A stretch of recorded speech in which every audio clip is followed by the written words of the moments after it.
천사는 날개가 있을까요? 없을까요?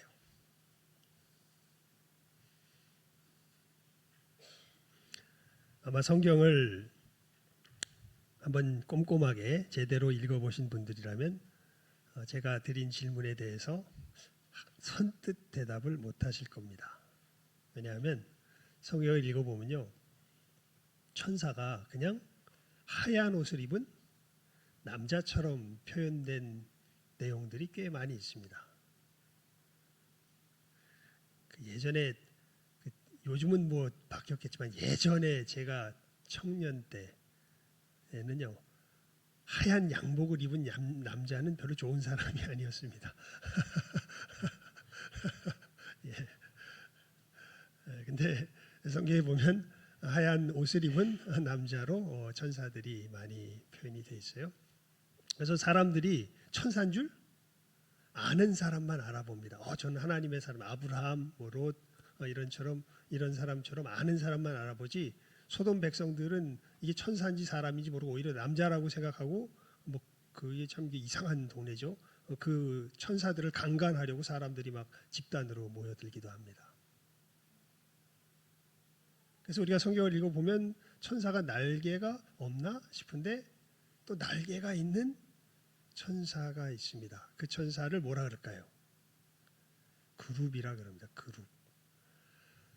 그룹 천사. 예. 그룹 천사는 특별한 천사입니다. 하나님 보좌를 둘러 있는 천사들입니다. 그래서 여러분, 그 이스라엘 백성들이 하나님이 거하시는 성막을 짓거나 성전을 지을 때 보면 늘 그 하나님의 임재를 상징하는 언약궤 주변, 언약궤를 무엇이 이렇게 감싸고 있다고 이렇게 되어 있습니까? 그룹 천사가 날개로 이렇게 감싸고 있다고 되어 있죠. 자, 그럼 두 번째 질문. 그룹 천사는 어떻게 생겼을까요? 성경에 꽤 자세하게 그 모습이 나옵니다. 날개는 2개가 아니라 6개입니다. 그리고 두 날개는, 맨 위에 두 날개는 얼굴을 가리우는 데 쓰고, 맨 밑에 두 날개는 발을 가리우는 데 쓰며, 가운데 두 날개로 날면서 거룩하다 거룩하다 이렇게 하나님을 찬송하면서 하나님 보좌에 있는 모습으로서 이제 그룹 천사를 성경이 우리들에게 알려줍니다. 그리고 요한계시록에 보면요, 하늘의 이 영광스러운 교회를 이야기할 때 천사들, 특별히 하나님 이 보좌 주변에 있는 천사들로서는 이제 그룹 천사들을 아주 구조적으로 분명하게 확실하게 못 박아서 우리들에게 이야기하는 것을 봅니다. 그래서 천사 중에 천사, 그러면 무슨 천사일까요? 그룹 천사라고 볼 수 있습니다. 놀랍게도 여러분, 사탄이 그룹 천사 중에 최고입니다. 그 천사, 그러니까 천사 중에 천사들 중에 천사가 누구예요? 사탄이에요. 그래서 사탄이 그렇게 스스로 마음을 먹죠. 내가 하나님과 같이 되리라. 내가 이 북극성회에서 내가 하나님의 지존자의 자리와 내 자리를 함께 높이리라. 이렇게 이제 사탄이 그런 마음을 먹으면서 타락하게 되지 않습니까? 자, 근데 진짜 중요한 건 이겁니다. 오늘 우리가 말씀을 이제 상고하기 위해서 알아야 될 게요, 그룹 천사의 얼굴은 어떨까요? 얼굴. 놀랍게도요, 방향에 따라서 얼굴이 모습이 다릅니다. 그래서 에스겔서 1장 10절에 보면요, 이렇게 모양이 표현되어 있어요. 그 얼굴들의 모양은 넷의 앞은 사람의 얼굴이요, 넷의 오른쪽은 사자의 얼굴이요, 넷의 왼쪽은 소의 얼굴이요, 넷의 뒤는 독수리의 얼굴이니. 희한하죠. 앞에서 보면 사람, 뭐 여기 이제 말씀에 그냥 그대로 우리가 앞 말씀이 표현한 대로 보면 오른쪽이니까 이쪽에서 보면 사자, 이쪽에서 보면 소, 뒤쪽에서 보면 독수리.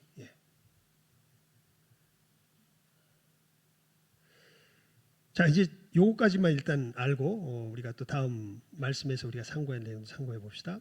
자, 그러면 그 그룹이 이 네 가지 얼굴을 가지고 있다고 표현되어 있는데 그룹의 본 얼굴이 있을까요? 그러니까 그룹을 대표하는 얼굴. 이게 그룹의 얼굴이야라는. 그건 한번 궁금하니까 성경을 직접 찾아볼까요? 에스겔서 10장 14절입니다. 에스겔서 10장 14절. 예.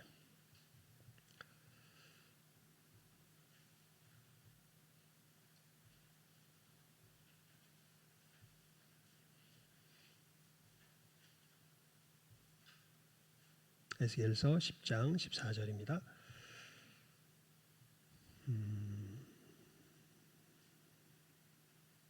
1161면이네요. 제가 가진 성경으로는 에스겔서 10장 14절입니다. 함께 읽어봅니다. 시작. 그룹들에게는 각기 네 면이 있는데 첫째 면은 그룹의 얼굴이요, 둘째 면은 사람의 얼굴이요, 셋째는 사자의 얼굴이요, 넷째는 독수리의 얼굴이더라. 자, 여기 이제 에스겔서에 이렇게 나와요. 첫째 면은 뭐의 얼굴이요? 그룹의 얼굴이다. 둘째 면은 사람의 얼굴, 셋째 면은 사자의 얼굴, 넷째 면은 독수리의 얼굴. 그럼 이 네 얼굴 중에 앞에서 이야기한 얼굴 중에 빠진 얼굴은 소의 얼굴이죠. 그러니까 그룹의 얼굴은 소인 거예요. 소. 예, 그룹의 얼굴을 소라고 이렇게 이야기합니다. 제가 왜 이 자세한 상황을 이 시간에 함께 나눴냐면 이스라엘 백성들이 출애굽해서 시내산에서 하나님과 언약을 맺은 후에 십계명으로 언약을 맺죠. 하나님의 백성이 되겠습니다. 이 말씀대로 살아서 우리가 하나님의 백성이 되겠습니다. 언약을 맺은 후에 바로 모세가 계명을 받기 위해 십계명을 받기 위해서 올라가 있는 그 동안에 모세가 안 오니까 우리를 인도해낸 신을 만들어 내라 이러면서 아론을 핍박하고 아론이 그러면 너희들 금 부치와 이런 것들을 가지고 와라 이래서 불에 던져 넣었더니 뭐가 나왔더라? 소가 나왔더라 이렇게 되고 이스라엘 백성들은 그것이 누구라고? 우리를 인도하여 낸 하나님이라고 막 그 앞에서 뛰놀면서 즐거워하죠. 우리 그거 보면서 되게 좀 웃겼죠. 아니 바보도 아니고 어떻게 소가 우리를 인도했다고 생각할 수가 있어? 왜 송아지를 만들었대? 여러분 여로보암이 남유다와 북이스라엘이 나눠질 때 이 단과 베델 사이에 이게 성전을 세우면서 거기에 또 어떤 우상을 세웠다 그래요? 송아지 우상을 세웠다 그러죠. 이게 소라고 생각되기보다는 송아지라고 생각되기보다는 뭘 형상화했을까요? 그룹을 형상화한 것처럼 보인다. 그룹이. 왜냐하면 이스라엘 백성들이 출애굽할 때 늘 그들 앞에 무엇이 갔습니까? 구름 기둥과 불 기둥. 근데 이것은 사실은 누가 임재하셨다는 이 모습이에요. 하나님이 임재하셨다는 거예요. 구름 기둥과 불 기둥에는 누가 계시다는 거예요? 하나님이 계시고 하나님이 계신 곳에는 어느 천사들이 호위하고 있어요. 그룹 천사들이 호위하고 있잖아요. 그러니까 근데 하나님은 볼 수 있습니까? 못 봅니까? 못 봅니다. 근데 뭔 보일까요? 예. 아마도 그룹은 보였던 것 같습니다. 예. 그러니까 이스라엘 백성들이 우리를 인도하여 낸 하나님을 여호와를 만들어내라 이렇게 이야기하니까 뭘 만들어요? 뭐가 튀어나와요? 뭐 튀어나왔다고 돼 있고 그건 뭐 정확한 사정은 잘 모르겠습니다. 그러니까 뭐가 나와요? 송아지 그룹이 나온 것이고 이 사람들이 그것을 보고 이게 누구다고? 우리를 인도한 하나님이라고 그 앞에서 뛰어놀며 예배하고 그것이 바로 하나님의 언약을 파기한 것임을 누가 내려와서 이스라엘 백성들에게 돌판을 깨버리면서 십계명의 언약판을 깨버리면서 보여줍니까? 모세가 내려와서 깨버리면서 보여주죠. 왜 이 상황을 자세하게 여러분들에게 설명했냐 하면 여러분 저 그룹이 하나님이다 라는 이야기가 틀렸습니까?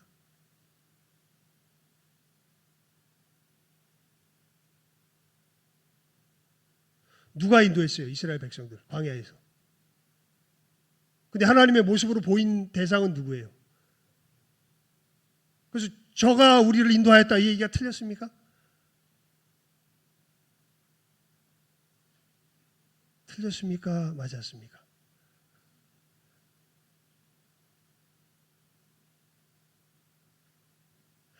여러분, 우리가 하나님을 섬기며 나아간다고 할 때요, 참 이러한 부분에서 굉장히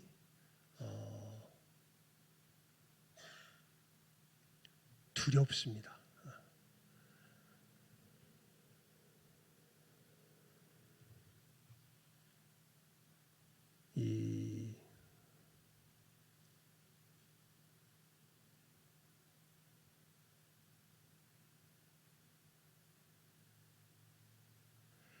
이러한 상황들이 우리들 속에 정말 많이 나타나죠. 이것과 더불어서요. 이게 한 성경을 제가 또 읽어드리겠습니다. 예레미야 44장에 있는 말씀. 그냥 여러분이 들으시면 돼요. 길기 때문에 같이 읽기는 좀 그렇습니다. 그냥 쭉 읽어드릴게요. 이 정황은 좀 말씀드리겠습니다. 그러니까 이제 바벨론의 포로가 되어서 다 끌려간 이스라엘 백성들 외에 유다에 남아 있었던 사람들이 있습니다. 그 사람들이 이제 이 바벨론이 유다를 다스리도록 이렇게 세웠던 유대의 어떤 이런 그 집정관 비슷한 사람이 있는데, 이 사람이 참 하나님 앞에서 신실한 사람이에요. 그런데 이 사람을 모압인가 암몬 땅으로 도망갔던 어떤 한 나쁜 이 유대인이 와서 죽이고 거기 있는 바벨론의 병사들을 다 도륙해 버립니다. 그래서 그 소식을 듣고서 이제 거기 유대 백성들을 데려가려고 할 때에 또 용감한 유대의 또 이 남아 있었던 사람들 중에 장군 같은 사람들이 이제 그 사람을 물리치고서 이제 유대 땅에 남아서 이제 굉장히 걱정을 해요. 뭔 걱정을 하냐면, 야, 이거 우리에게 보낸 바벨론 병사들과 바벨론이 임명한 이 지도자를 우리가 이게 죽인 것이 지금 사실인데, 우리가 이 땅에 남아서 있는 것이 살 길이냐, 아니면 이 땅을 벗어나서 도망가는 것이 살 길이냐, 여기에 대해서 굉장히 고민을 합니다. 그래서 알 수가 없어가지고 예레미야에게 와서 물어요. 하나님의 뜻을 가르쳐 달라고. 우리가 이 땅에 남는 것이 살 길이요, 아니면 애굽으로 도망가는 것이 살 길이요, 이것을 좀 알려주시오. 만약에 당신이 남으라 그러면 남을 것이고, 도망가라 그러면 도망가는 것이 하나님의 뜻이라 그러면 도망가겠습니다. 이야기를 해놓고서 예레미야가 이제 이들에게 여기 남는 것이 하나님의 뜻이다라고 이야기하니까, 하나님이 그렇게 말씀하지 않았다. 하나님은 우리로 애굽으로 도망가라 그랬다. 그러면서 이제 말 안 듣겠다고 이야기하는 이 얘기가 쭉 진행되는 중에 이런 말씀이 나오는 부분이 있습니다.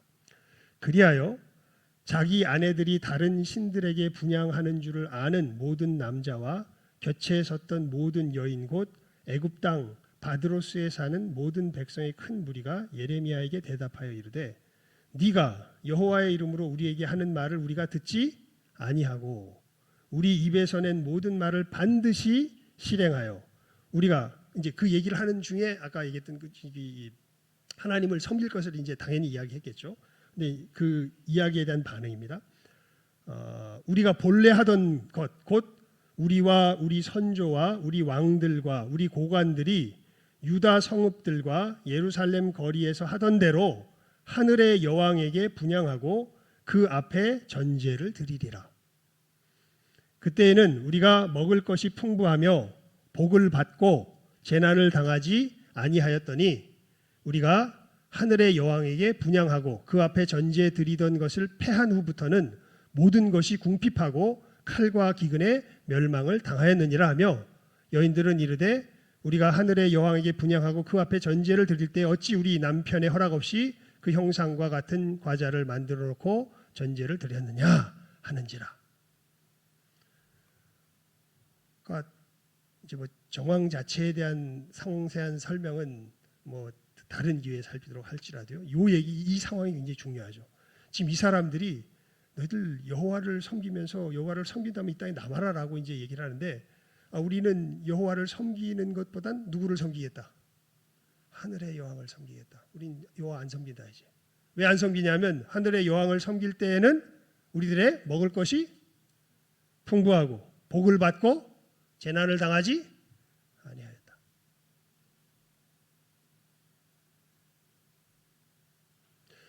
여러분, 우리에게 복을 주고 재난을 당하지 않게 하는 것이 이 사람들에게는 유다 백성이라고 이야기하면서도 누구예요 실제로? 하나님이 아니라 누굽니까? 하늘의 여왕입니다. 이 사람들은 왜 그렇게 생각할까요? 말 그대로예요. 거기다가 대고 드렸더니 되더라.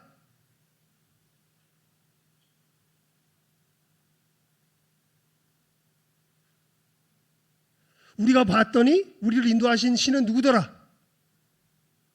그룹이더라. 틀린 얘기예요?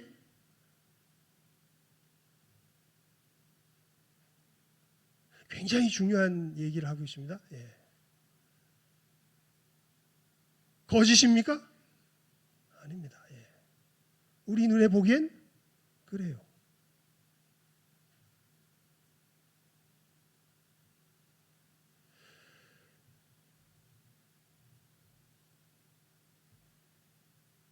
한 번 구원 얻은 사람이, 진짜로 구원 얻은 사람이 그 사람의 구원을 잃어버릴 수 있을까요? 없을까요?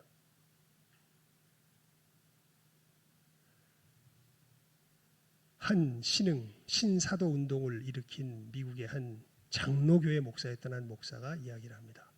한 번 구원 얻은 사람도 자기의 구원을 잃어버릴 수 있다.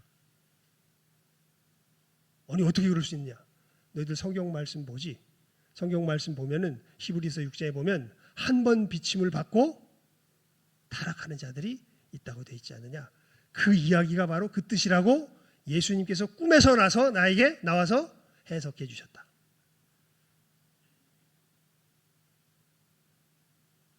강력한 체험 속에서 어떤 말씀이 한 번 성령의 비추심을 받고도 타락한 사람이 있다라는 그 말씀의 뜻이 그것이 무엇이라고? 한 번 구원 얻고도 그 구원을 다시 잃어버릴 수 있는 그 상황이 우리에게 벌어질 수 있다라는 말씀의 뜻이다라는 것을 이 사람은 어떻게 알아요? 자기의 강력한 모 속에서, 체험 속에서, 신비한, 어마어마하게 신비한 강력한 체험 속에서 그 말씀의 뜻이 그것이라고 알게 됩니다. 강력한 경험이죠. 근데 여러분, 성경은 뭐라고 이야기합니까? 요한복음 6장에 보면 내게 주신 자는 결코, 볼까요? 제가 읽어드릴까요? 제 얘기를 하기보다는 제가 읽어드릴게요. 요한복음 6장에 보면요.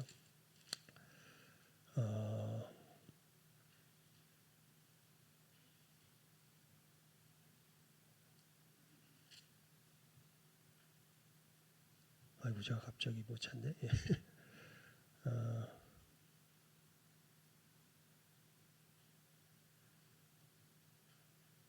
네, 39절에 이렇게 되어 있습니다. 나를 보내신 이의 뜻은 내게 주신 자 중 내가 하나도 잃어버리지 아니하고 마지막 날에 다시 살리는 이것이니라. 그러니까 예수님께서 말씀 속에서 친히 뭐라고 얘기하세요? 나는 내게 주신 자를 결코 잃어버리지 않는다 말씀하세요. 그런데 아까 제가 소개했던 한 목사님은 무엇 속에서? 자기의 체험 속에서. 누가 이야기해요? 자기 체험 속에 예수님이 나타났어요. 자기 체험 속에서, 꿈 속에서, 이상 속에서 예수님이 나타나셔서 그 말씀의 뜻이 뭐다? 그거다 라고 이야기를 한 거죠. 뭘 믿어야 돼요? 뭘 믿어야 됩니까? 모세가 나타나서 너희들 우상을 섬겼다, 언약이 깨졌다라고 이야기하죠. 에레미야가 나타나서 너희들은 지금 멸망의 길을 가게 되는 것이다. 그게 생명의 길이 아니라 멸망의 길이다. 하나님이 말씀하신다 이야기하죠. 그때는 하나님의 계시가 모세와 예레미야와 또 예수님을 통하여서 이제 우리 현장에서 나타나지만 지금은 이 하나님의 뜻이 어떻게 나타날까요? 그래서 이제 오늘 말씀이 그런 의미에서 중요해요. 여러분, 우리 본문 말씀 베드로후서 1장 19절 말씀, 1장 19절 말씀, 우리 다시 한번 19절만 읽어봅니다. 베드로후서 1장 19절 말씀입니다. 함께 읽습니다. 베드로후서 1장 19절 말씀 시작. 또 우리에게는 더 확실한 예언이 있어 어두운 데를 비추는 등불과 같으니 날이 새어 샛별이 너희 마음에 떠오르기까지 너희가 이것을 주의하는 것이 옳으니라. 이게 무슨 얘기냐면 앞에 이야기를 보면 베드로와 야고보와 요한이 예수님께서 변화산상에 가셨을 때 함께 가잖아요. 거기 가서 이들이 누구의 음성을 직접 들어요? 하나님의 음성을 직접 들어요. 너희들 헛소리 하지 마라 뭐 그런 내용이었는데 하나님의 음성을 직접 들어요. 그런데 지금 베드로가 무엇과 무엇을 비교해서 이야기하냐면 내가 그때 직접 들은 하나님의 음성보다 더 확실한 하나님의 진짜 말씀이 있다 없다? 있다. 그게 뭐다? 20절 말씀. 시작. 먼저 알 것은 성경의 모든 예언은 사사로이 풀 것이 아니니. 그러니까 자기가 들었던 실제로 들었던 하나님의 음성보다 더 확실한 하나님의 말씀이 뭐다? 이 기록된 뭐다? 성경이다. 예.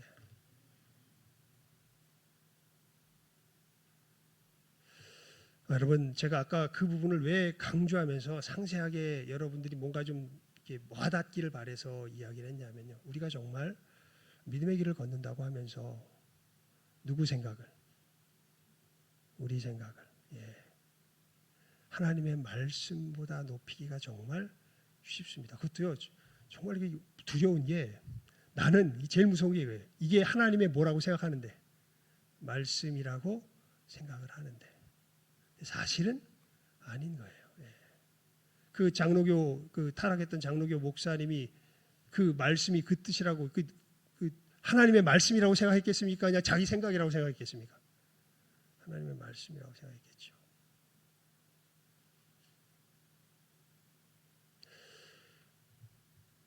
그래서 우리 20절 말씀 함께 읽어봅니다. 시작. 먼저 알 것은 성경의 모든 예언은 사사로이 풀 것이 아니니. 그래서 성경의 모든 예언이 어떻게 풀면 안 돼요? 사사로이 풀면 안 돼요. 성경은 성경이 해석합니다. 이렇지 않을까? 그런 생각이 들면 거기서 우리는 생각을 뭐 해야 돼요? 그쳐야 돼요. 성경 속에서 분명히 성경이 이렇게 우리들에게 확실하게 근거를 주고 이야기하는구나 라는 것이 분명해지기 전까지는 생각을 그치는 것이 궁금해하고 있는 것이 우리들의 바른 자세입니다. 이렇게도 해볼 수 있고 저렇게도 해볼 수 있지 않아? 이거만큼 하나님 앞에 제가 볼 때는 무서운 벌을 당할 다른 죄가 별로 없을 것 같아요. 이건 하나님의 말씀을 가지고 뭘 하자는 거예요 지금? 장난을 치자는 거거든요. 이런 것일 수도 있고 저런 것일 수도 있지 않아?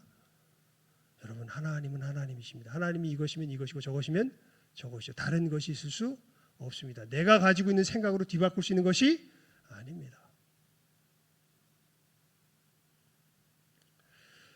이렇게 할 때 하나님이 정말 그래서 제가 이제 우리 계명을 10계명을 살피잖아요. 근데 이 계명을 살필 때 너는 나 외에는 다른 신들을 내게 두지 말라.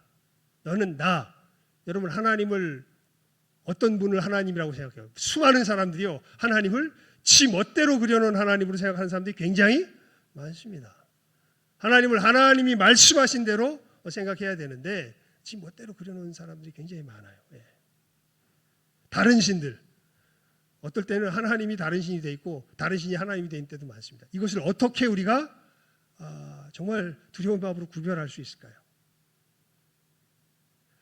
모르면 불안하면 어디를 불안하면이 아니라 일단 의심이 들면 어디를 펴봐야 돼요? 우리는 성경을 펴봐야 돼요. 성경을.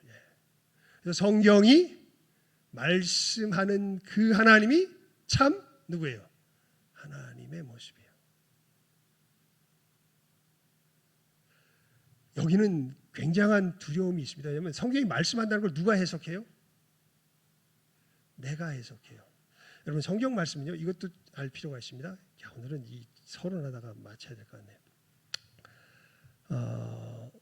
성경은 역사적인 사실을 기록해 놓기도 하지만 이 역사적인 사실이 무엇을 의미하는지 그 해석도 기록해 놓았습니다.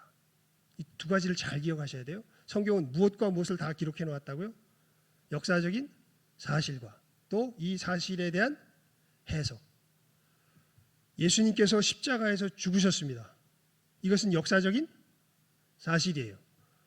바리새인들, 이스라엘의 종교 지도자들은 예수님의 이 죽으심이 무엇이라고 해석을 했냐면 저거 하나님을 사칭하고 다녀서 하나님이 하나님의 저주를 받아가지고 나무에 못 박아 죽었다. 왜냐하면 나무에 덜린 자마다 하나님께 뭘 받은 자예요? 저주를 받는. 그러니까 바리새인들은 이스라엘 종교 지도자들은 예수님께서 죽은 거는 역사적 사실이에요. 그런데 왜 죽었냐고 그 이유가 더 중요하죠. 왜 죽었냐고 그러냐면 저가 사기치고 다녀서 참남죄로 하나님을 뭐 했기 때문에 사칭했기 때문에. 그런데 예수님과 사도들은 뭐라고 얘기해요?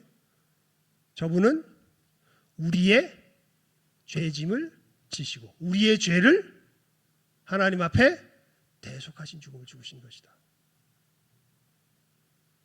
역사적인 사실은 뭐예요?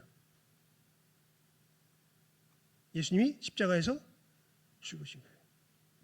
근데 이것에 대한 의미는 뭐예요? 둘 다 말할 수 있어요. 유대인들은 저는 하나님의 말 지죄로 하나님의 저주받아 죽었다. 뭐 간단하게 얘기하기만. 예수님과 사도들은 누구 죄로? 예수님의 죄가 아니라 누구 죄로? 우리 죄로 저분이 저 위에 죽으셨다. 이것을 우리가 후자가 진리라는 것을 어디에서 가장 분명하고 확실하게 최종 권위로 우리가 깨달아 알 수 있습니까? 성경에서요. 예. 그래서 여러분 우리가 이러한 문제부터 시작해서 아주 우리의 삶의 실질적이고 세세한 부분의 영역까지 우리가 믿음의 길을 걸어가며 뭔가 십계명을 지킨다고 말할 때 여러분 아까 제가 이렇게 그래서 비교를 해드린 거 아니에요. 다른 신? 그룹이 다른 신일까 아닐까? 너는 나 외에는 다른 신들을 내게 있기만. 근데 이스라엘 백성은 철석같이 뭐라고 믿었던 거예요? 하나님이라고 믿었던 거 아니에요. 근데 모세가 분명히 알려주죠. 이것은 하나님이 아니라 뭐다? 다른 신이다.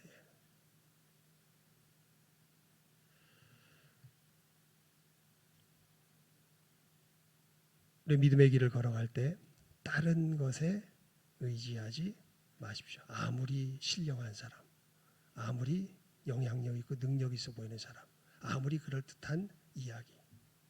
오직 이것이 하나님께서 말씀하신 길이요 아닌 것을 분간하는 최종 권위는 어디에 있어요? 성경에 있습니다. 성경에 대해서 어떤 책입니까? 이제 오늘 21절에 그 사도 베드로가 이야기하죠. 21절 읽어볼까요? 시작. 예언은 언제든지 사람의 뜻으로 낸 것이 아니요 오직 성령의 감동하심을 받은 사람들이 하나님께 말한 것임이라. 그러니까 상당히 신비한 내용이에요. 왜냐하면 직접 들은 하나님의 음성보다 하나님께서 성경을 기록하게 하실 때의 그 기록자들을 감동하신 그 성령의 권능이 하나님의 뜻을 나타내에 있어서 최고의 뭐다? 권위다라고 지금 이야기하고 있는 것이거든요. 누가요? 사도 중에 사도인 사도 베드로가. 그래서 성경은 어떤 뜻이냐? 하나님의 계시라는 겁니다. 한마디로 말하면 여러분 하나님은요 우리가 몰라요. 이것은 우리 한번 성경을 보는 게 좋겠습니다. 이사야 55장 8절에서 9절입니다. 이사야 55장 8절에서 9절. 이사야 55장 8절에서 9절 말씀입니다.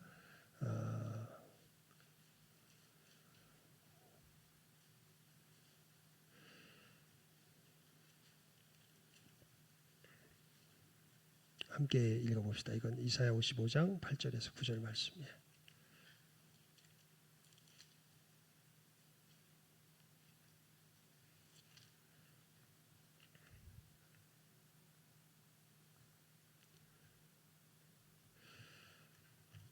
함께 읽습니다. 시작.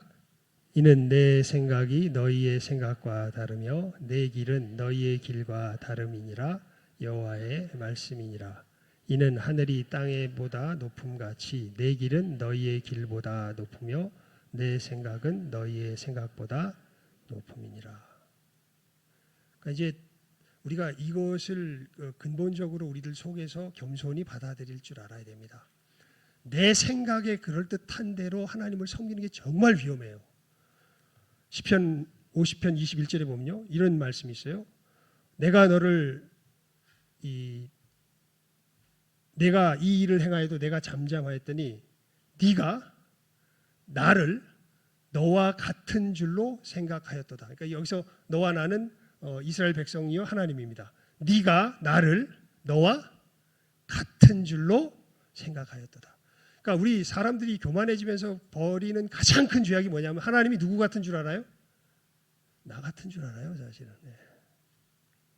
근데 이사야 55장에도 분명히 말씀하시지만 내 생각이 너희 생각과 다르며 내 길은 너희 길과 다르다. 이는 하늘이 땅에서 높음 같이 내 길은 너희의 길보다 높으며 내 생각은 너희의 생각보다 높다. 이미 말씀하시거든요. 그래서 우리가 하나님께서 말씀하시는 것이 무엇인지를 바르게 알려면 하나님의 이 계시, 우리가 멋대로 상상해내는 것이 아니라 하나님이 거기에 대해서 직접 뭐라고 말씀하셨는지 그 하나님의 말씀을 직접 어떻게 해야 돼요? 들어야 돼요. 그 가장 확실한 길이 뭐예요? 성경을 읽는 거예요. 왜냐하면 이것이 아까 베드로 사도가 이야기한 최종 뭐예요? 하나님의 계시의 최종 권위이기 때문에 그래요. 이 성경을 얼마나 믿을 수 있을까요, 여러분? 하나님 말씀 읽어놓고선 근데 성경이 이게 하나님께서 이렇게 말씀하셨는데 이게 어느 정도 문장 정도에서만 하나님의 뜻인지 아니면 단락 정도에서만 하나님의 뜻인지 어떤 문맥 정도에서만 하나님의 뜻인지 사실 그렇게 성경 해석하는 사람들이 지금 많거든요. 예. 여러분 하나님께서 어디까지 이 하나님의 계시의 뜻을 이 땅 가운데서 우리에게 분명하게 알려주셨을까요?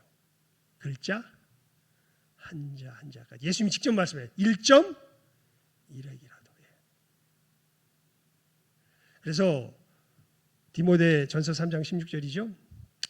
후서인가? 요즘은 그게 왔다 갔다 해요. 전서 아니면 후서입니다. 3장 16절에 보면 모든 성경은 하나님의 감동으로 된 것으로. 어떤 성경이요? 모든 성경. 어느 일부분이 아니에요. 그래서 여러분 우리가 이 성경이 얼마나 소중한 것인가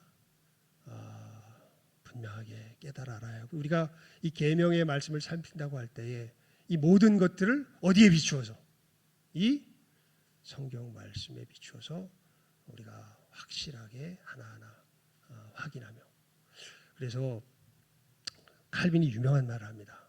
나는 성경이 가는 데까지 가고 멈추는 데서 뭐한다? 멈춘다.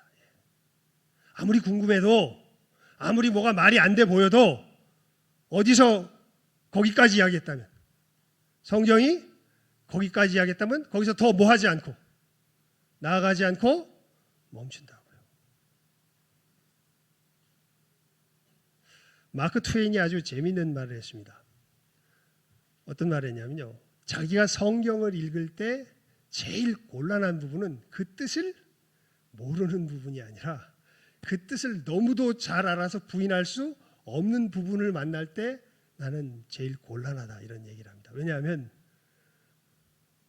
네 오른뺨을 치는 자에게 뭘 돌려대며 왼뺨을 돌려대며 겉옷을 가지고자 하는 자에게 속옷까지 금하지 말라. 이 말 뜻 알아요? 몰라요? 무지 어려워요? 근데 이 말씀을 들으면은 마음이 시원해요? 곤란해요? 곤란하죠. 어떻게 살라는 거야 이거? 예. 여러분 우리가 이제 계명의 삶을 계명이 뭘 뜻하는지를 하나하나 배워가잖아요. 이거 할 때 조심스러워서 그래요. 이 말씀을 가다가 지금 잠시 멈추고 이 얘기를 하는 것이 여러분 하나님께서 무엇을 말씀하시는지 우리가 겸손하게 하나님이 말씀하시는 그 말씀대로의 길을 따라 하나님은 이런 분이시구나라는 것도 누구의 말씀을 따라 우리가 하나님을 생각해야 돼요. 하나님의 말씀을 따라 생각해. 내가 이런 하나님이었으면 좋겠어. 하나님이라면 당연히 이래야지. 큰일 날 생각입니다. 예. 나는 이러하다. 예, 하나님. 예. 하나님의 길이 어떻다? 오른뺨을 치면 이거 갈 수가 없는 길인데 근데 하나님이 뭐래요? 그게 내 길이래요. 곤란해도 누구의 말씀이니까? 하나님의 말씀이니까요. 그게 누구의 길이구나. 하나님의 길이요. 누가 걸어가야 될 길이구나. 내가 걸어가야 할 길이구나. 이 하나님의 말씀을 따르는 것이 어디 위에 서는 신앙이에요? 반석 위에 서는 신앙입니다. 그래서 예수님도 그러셨죠. 내 이 말을 듣고 뭐하는 자는? 순종하는 자는. 이 말을 먼저 순종 이전에 뭐가 있어요? 듣고가 있어요. 순종해도 어떤 사람들이 있을 수 있냐면 지 상상대로 순종하는 사람들이 있어요. 뭐하지 않고, 이 말을 뭐하지 않고, 듣지 않고. 두 가지가 정말 중요해요. 그래서 오늘 정말 강조하고 싶은 이 말을 뭐하고? 듣고 순종하라. 듣고. 누구 멋대로 하지 말고 내 멋대로. 그래서 여러분들 교회에서 어떤 일들을 하려고 할 때, 뭔가 내가 이야기하려고, 뭔가 주장하려고 할 때 순간 턱 하니 가슴이 막힐 때가 있죠. 그때 기도하셔야 돼요. 그때 누구의 말씀을 살펴야 돼요? 하나님 말씀을 살펴야 돼요. 여러분 생각대로 가다간 반드시 뭐예요? 사단이 역사합니다. 근데 그 생각대로 갈 때 누구 뜻대로 간다고 생각해요, 우리? 누구 뜻대로 간다고 생각해요? 하나님의 뜻대로 간다고 생각해요. 근데 결과가 드러내요. 그렇게 가다 보면 마음에 뭐가 사라져요? 평강이 사라져요. 악만 남아요. 대적만 남아요. 근데 하나님의 길을 쫓아가면 내 속에서 뭐가 충만할까요? 평강이 충만합니다. 놀라워요. 잘 기억하셔야 돼요. 우리는 하나님의 말씀을 순종하되 어떻게 순종해야 돼요? 듣고 순종해야 돼요. 어디에서 들어야 돼? 성경에서 들어야 돼. 성경에서. 말씀이라고 할 때 말씀, 목사님 말씀도 이게 목사의 말이 중요한 게 뭘 이야기하는 것이기 때문에, 성경을 풀어서 하는 것이기 때문에 중요한 거지. 성경이 없다면 목사의 말 아무짝에도 쓸모 없어요. 정말 두려운 게 뭐냐면요, 제 사상을 성경으로 싸서 전하는 게 제가 제일 저주받을 짓이에요. 하나님의 말씀을 저의 뭐라 그럴까요? 증거를 통해서 드러내면 이건 복된 선포자인데, 내 사상을 무엇에 싸서, 하나님의 말씀에 싸서 전하면 이건 뭐 할 증거자예요? 이건 저주받을 증거자예요. 정말 그래서 저 여기 서 있는 게 그 점에서 정말 두려워요. 이 두려움이 정상입니다. 여러분들이 믿음의 길을 걸어갈 때도 마찬가지입니다. 이 두려움의 마음을 가지고 걸어갈 줄 아셔야 돼요. 우리의 최고의 하나님의 계시의 권위는 뭐다? 이 성경이다. 그리고 이 성경이 뭐 하는 대로? 말하는 대로 우리는 하나님을 섬기며 나아가야 한다. 이 성경은 모든 한자 한자가 다 누가 감동하신 것이다. 하나님이 감동하셔서 우리에게 주신 계시의 말씀이다 라는 이 분명한 지침을 우리 마음속에 잘 새기시고 반석 위에 서서 믿음의 길을 걸어가실 줄 아는 이 시간 함께하는 우리 모든 귀한 영혼들 다 될 수 있기를 주님의 이름으로 축원을 드립니다. 기도하겠습니다. 하나님 아버지, 정말 두렵습니다. 정말 하나님의 말씀이 있건만 우리들은 어느 틈엔가 내 생각이 하나님의 말씀이 되어 걸어갈 때가 얼마나 많은지, 그 위험이 늘 우리들 앞에 도사리고 있는 것을 고백하지 않을 수 없습니다. 하나님, 이 시간 아버지 앞에 간절히 기도드리오니 우리 사랑하는 모든 귀한 형제와 자매들, 우리 모두가 정말 하나님 말씀 앞에 겸손히 엎드릴 줄 알게 하여 주시옵소서. 주신 이 계시의 성경 앞에 겸손히 엎드릴 줄 알게 하여 주시옵소서. 내 생각을 성경에 더 씌우는 것이 아니라 하나님의 말씀이 내 삶 가운데 무엇을 의미하는지를 진실하고 겸손한 마음으로 물으며 하나님께서 말씀하시는 그 말씀이 확실하게 될 때에, 그것을 들었을 때에 순종하며 나아갈 줄 아는 복된 믿음의 사람들, 반석 위에 선 신앙의 사람들 다 되게 하여 주시기를 간절히 바라옵고 소원하옵고 축복하오며 모든 것 예수님의 이름으로 기도드리옵나이다.